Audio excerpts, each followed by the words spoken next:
আজ আমি বানাচ্ছি বাঁধাকপির গোলা পরোটা। তার জন্য আমি প্রথমে দুটো আলু ছাড়িয়ে আলুটা গ্রেট করে নিচ্ছি। আলুটা গ্রেট করা হয়ে গেছে। আমরা আর নিয়ে নিয়েছি সরু করে কেটে রাখা বাঁধাকপি, কাঁচা লঙ্কা কুচি আর পরিমাণ মতন ময়দা। এবারে ময়দার উপরে আমরা দিয়ে দিচ্ছি বাঁধাকপি, গ্রেট করা আলু, কাঁচা লঙ্কা কুচি,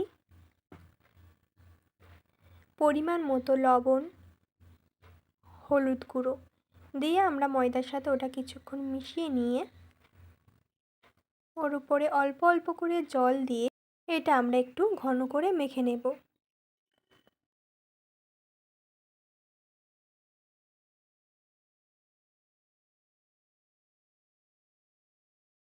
ঠিক এই রকমভাবে মেখে নিতে হবে। আমাদের এটা মাখা হয়ে গেছে।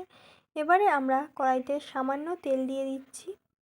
তেলটা গরম হয়ে গেছে। এবারে তেলের উপরে আমরা চামচে করে গোলাটা অল্প করে দিয়ে চামচ দিয়ে এইভাবে গোল করে দেব। এবার এটা কিছুক্ষণের জন্য ঢাকা দিয়ে রাখবো।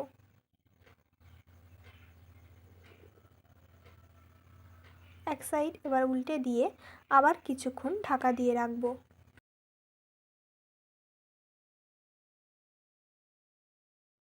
পরোটাটা হয়ে গেছে। এবার আমরা এটা তুলে নেব।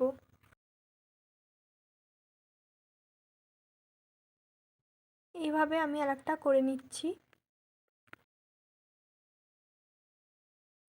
আপনারা কিন্তু এটা অবশ্যই ঢাকা দিয়ে দিয়ে করবেন, না হলে বাঁধাকপিটা ভালোভাবে সিদ্ধ হবে না।